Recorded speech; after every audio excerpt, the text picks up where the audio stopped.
Hãy tưởng tượng bạn đang ngồi trong một quán cà phê quen thuộc, nhâm nhi một ly latte và mở laptop ra để làm việc.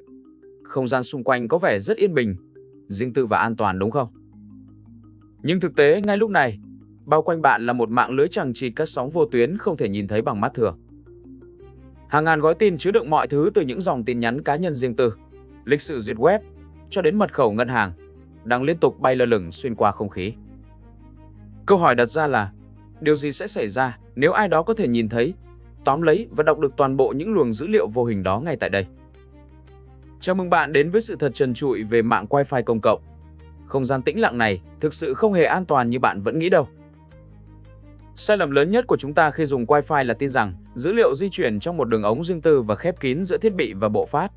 Nhưng sự thật thì hoàn toàn ngược lại. Wi-Fi thực chất hoạt động giống như một chiếc loa phóng thanh công cộng. Khi bạn nhấn gửi một yêu cầu đăng nhập hay một dòng tin nhắn, laptop của bạn không hề bắn một mũi tên duy nhất đến router. Thay vào đó, nó tạo ra một vụ nổ thông tin lan tỏa theo mọi hướng trong không gian. Dữ liệu của bạn lúc này di chuyển dưới dạng các sóng điện tử. Nó đi qua những chiếc bàn, xuyên qua những bức tường. Và tất nhiên, nó bay thẳng qua cặp mạng của bất kỳ ai đang ngồi trong phạm vi phủ sóng. Hacker không cần phải hack vào đường dây của bạn. Họ chỉ đơn giản là đứng đó mở chiếc loa của mình lên và nghe thấy tất cả những gì bạn đang hét vào không trung. Trong thế giới không dây, sự riêng tư vốn dĩ là một khái niệm rất mong manh. Chúng ta vừa thấy dữ liệu lan tỏa trong không trung như những gợn sóng vô định. Nhưng nếu có thể đóng băng thời gian, vớt lấy một gợn sóng đó và phân tích, bạn sẽ thấy gì nhỉ? Chúng ta hãy cùng xem cấu trúc của một gói tin. Hãy hình dung nó giống hệt như một bưu kiện truyền phát nhanh, được bọc trong nhiều lớp vỏ bảo vệ. Lớp vỏ ngoài cùng là mask header. Nó đóng vai trò như biển số xe phần cứng của thiết bị, giúp gói tin tìm đúng máy tính hoặc điện thoại của bạn trong mạng cục bộ của quán cà phê này. Bóc lớp màng đó ra, chúng ta tiến vào IP header. Đây là địa chỉ nhà trên bản đồ Internet toàn cầu, quy định chính xác điểm xuất phát và đích đến của dữ liệu. Và cuối cùng, khi lột bỏ mọi lớp vỏ định tuyến, thứ nằm sâu tận cùng ở giữa chính là payload. Đây là phần dữ liệu thực tế. Nó có thể là nội dung tin nhắn bạn gửi cho người thân, một bức ảnh riêng tư, hay nguy hiểm hơn là thông tin đăng nhập ngân hàng chưa được mã hóa. Toàn bộ khối cấu trúc này đang bay tự do trong không khí, và đối với một kẻ tấn công hiểu rõ kỹ thuật, việc chộp lấy bưu kiện này và bóc từng lớp vỏ dễ dàng như trở bàn tay. Thông thường, các mạng trong thiết bị của bạn giống như một người bảo vệ tận tụy và có kỷ luật. Nó luôn kiểm tra lớp vỏ bọc mask header mà chúng ta vừa xem ở phân cảnh trước. Nếu địa chỉ đích không phải là bạn, các mạng sẽ thẳng tay từ chối và lờ gói tin đó đi để tiết kiệm tài nguyên. Nhưng hacker không muốn sự tiết kiệm đó, họ sử dụng một quyền năng kỹ thuật gọi là chế độ hỗn tạp. Hãy quan sát kỹ nha. Khi kích hoạt chế độ này, các mạng của kẻ tấn công sẽ tháo bỏ mọi rào cản và bộ lọc. Nó không còn quan tâm địa chỉ đích là ai nữa. Chiếc cặp mạng giờ đây biến thành một chiếc hố đen kỹ thuật, âm thầm nuốt chửng mọi gói tin đang bay lơ lửng trong quán cà phê.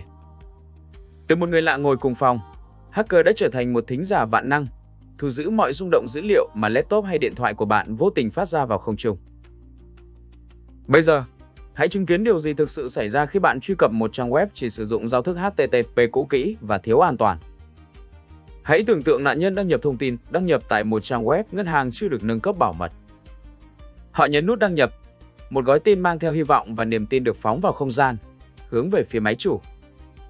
Nhưng hãy nhớ lại phân cảnh trước, hacker đang ở chế độ hỗn tạp. Gói tin này vừa rời khỏi laptop nạn nhân đã ngay lập tức bị tóm gọn. Khi chúng ta mở lớp vỏ payload của gói tin HTTP này ra, thay vì những mã hóa phức tạp, thứ hiện ra lại là văn bản thuần túy. Tên đăng nhập là admin, mật khẩu là 123456. Mọi thứ hiện ra rõ ràng như ban ngày trên màn hình của kẻ tấn công.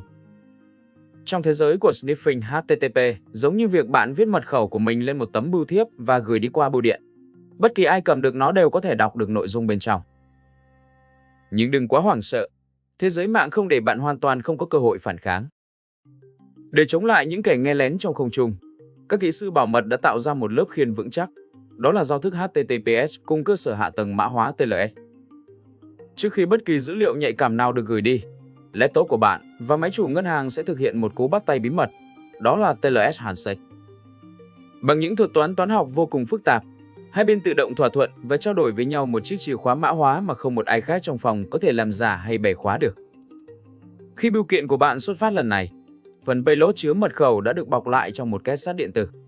Nếu hacker vẫn sử dụng chế độ hỗn tạp để hút lấy gói tin này, thì chúc bạn may mắn lần sau.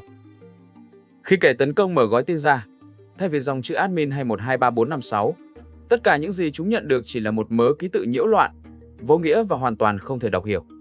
Dữ liệu của bạn vẫn bay qua không trung, hacker vẫn tóm được nó, nhưng lớp khiên mã hóa đầu cuối đã biến mọi nỗ lực sniffing của chúng thành con số không tròn trĩnh. Vậy là ổ khóa HTTPS đã giải quyết được mọi vấn đề, đáng tiếc là không hoàn toàn. Lớp khiên mã hóa TLS cực kỳ xuất sắc trong việc bảo vệ nội dung dữ liệu, nhưng nó lại mang trong mình một gót chân Achilles chí mạng mang tên SNI, còn gọi là Server Name Indication. Hãy tưởng tượng bạn gửi một lá thư tuyệt mật, nội dung bức thư được viết bằng loại mật mã không ai giải được. Tuy nhiên ở bên ngoài vỏ phong bì, bạn vẫn bắt buộc phải ghi rõ tên và địa chỉ người nhận bằng chữ viết bình thường để bưu tá biết đường chuyển phát. Giao thức mạng cũng hoạt động y hệt như vậy. Trong những giây đầu tiên của cú bắt tay TLS, thiết bị của bạn bắt buộc phải hét lên tên miền trang web mà nó muốn truy cập ở dạng văn bản thuần. Dù gói tin đã được khóa chặt phần lõi, nhưng ngay trên lớp vỏ header, tên miền như facebook.com hay địa chỉ ngân hàng của bạn lại hiển thị rõ rành rành. Kẻ tấn công sử dụng chế độ hỗn tạp có thể không biết bạn đang nhắn tin gì hay chuyển tiền cho ai, nhưng chúng biết chính xác bạn đang đi đâu trên Internet. Bằng cách thu thập những mảnh ghép SNI này, hacker dễ dàng phác họa toàn bộ thói quen, sở thích và hành vi của bạn, từ đó mở đường cho các cuộc tấn công lừa đảo khốc liệt hơn ngay sau đây. Cho đến lúc này, hacker mới chỉ đóng vai trò là một kẻ nghe lén thầm lặng. Nhưng điều gì sẽ xảy ra nếu chúng không muốn chờ đợi, mà quyết định tự mình trở thành trung tâm vũ trụ? Chào mừng bạn đến với kỹ thuật tấn công Evil Twin, hay còn gọi là mạng Wi-Fi sinh đôi ác quỷ. Hãy nhìn vào router của quán cà phê này. Nó đang phát ra một mạng Wi-Fi mang tên cà phê free. Laptop của bạn đã ghi nhớ tên mạng này và tự động kết nối mỗi khi bạn ghé quán. Biết được điều đó, hacker khởi động một thiết bị phát sóng nhỏ gọn của riêng chúng và thiết lập tên mạng cũng chính xác là cà phê free. Không dừng lại ở đó, chúng kích hoạt bộ khuếch đại tín hiệu, biến luồng sóng giả mạo này trở nên mạnh mẽ và lấn át hoàn toàn luồng sóng từ router gốc. Các thiết bị thông minh của chúng ta vốn được lập trình như sau. Chúng luôn ưu tiên kết nối với sóng Wi-Fi nào có tín hiệu mạnh nhất.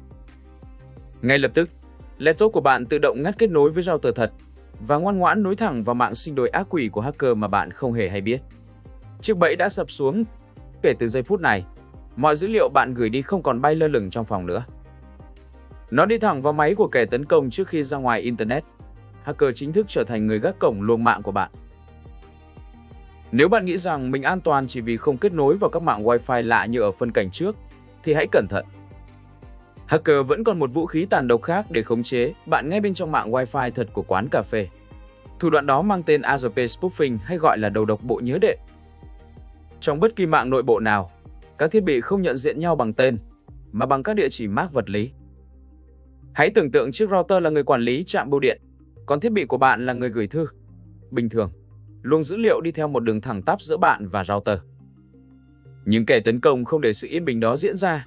Đứng ở một góc phòng, hacker bắt đầu xả hàng loạt các gói tin giả mạo. Chúng liên tục hét vào máy tính của bạn rằng: "Này, tôi chính là router đây." Và đồng thời, chúng quay sang nói dối với router thật rằng: "Ê, tôi chính là thiết bị của nạn nhân." Bị dội bom bởi hàng ngàn lời nói dối, bộ nhớ đệm của cả thiết bị lẫn router đều bị đầu độc và tin vào điều đó. Hậu quả là gì? Luồng dữ liệu vốn đi thẳng, giờ đây bị bẻ cong hoàn toàn thành một góc chữ V, buộc phải đi xuyên qua máy tính của hacker trước khi ra ngoài Internet. Không cần mật khẩu, không cần tạo mạng giả, hacker đã âm thầm chen ngang, trở thành người đứng giữa thao túng toàn bộ thông tin của bạn. Đứng trước những thủ đoạn tấn công tinh vi bủa vây mọi phía trong quán cà phê này, liệu người dùng thông thường có hoàn toàn bất lực? Câu trả lời là không. Có một thứ vũ khí tối thượng có thể vô hiệu hóa toàn bộ những nỗ lực bẻ khóa vừa rồi. Chào mừng bạn đến với giải pháp sử dụng VPN, mạng riêng ảo. Hãy quan sát lại chiến trường mạng lúc này. Hacker đang đứng giữa sẵn sàng tóm gọn mọi thứ. Nhưng ngay khi nạn nhân bật ứng dụng VPN, một sự thay đổi ngoạn mục về mặt kiến trúc xảy ra. Phần mềm VPN không chỉ mã hóa dữ liệu giống như HTTPS, mà nó xây dựng hẳn một đường hầm bọc thép kiên cố, xuyên thẳng từ thiết bị của bạn đi ra ngoài Internet. Toàn bộ gói tin bao gồm cả phần dữ liệu lõi, và quan trọng nhất là phần vỏ chứa tên miền SNI từng làm chúng ta khốn đốn đều được nhét gọn vào bên trong đường hầm này. Lúc này, dù hacker có sử dụng chế độ hỗn tạp để hút dữ liệu, hay dùng sinh đôi ác quỷ để ép bạn kết nối qua máy của chúng, thì tất cả những gì chúng chạm vào chỉ là lớp vỏ thép dày đặc của đường hầm mã hóa. Chúng không thể biết bạn gửi gì, không thể biết bạn đi đâu, và tuyệt đối không thể can thiệp vào bên trong. Với VPN, bạn có thể ngồi giữa một quán cà phê đầy rẫy tin tặc, kết nối vào một mạng Wi-Fi công cộng lỏng lẻo, nhưng vẫn tận hưởng sự an toàn tuyệt đối như đang cắm dây cáp mạng trực tiếp tại chính ngôi nhà của mình. Hành trình khám phá thế giới của những gói tin Wi-Fi hôm nay cho chúng ta thấy một sự thật là sự tiện lợi của Internet công cộng luôn đi kèm với những rủi ro vô hình. Từ những đòn nghe lén thụ động, những cái bẫy sinh đôi ác quỷ tinh vi, cho đến thủ đoạn đầu độc bộ nhớ đệm đầy xảo quyệt. Thế nhưng, kiến thức chính là tấm khiên vững chắc nhất. Chỉ cần một giao thức HTTPS chuẩn trình, sự cảnh giác trước các mạng Wi-Fi lạ, và trên hết là một đường truyền VPN bảo mật, bạn đã có thể tự tin làm chủ không gian số của mình. Hy vọng video này đã giúp bạn hiểu rõ hơn về bản chất của Packet Sniffing và cách để bảo vệ bản thân. Nếu thấy những kiến thức này hữu ích, đừng quên nhấn like và đăng ký kênh để không bỏ lỡ những giải mã thuật toán và công nghệ chuyên sâu tiếp theo nha. Cảm ơn bạn đã theo dõi và hẹn gặp lại trong những video tiếp theo.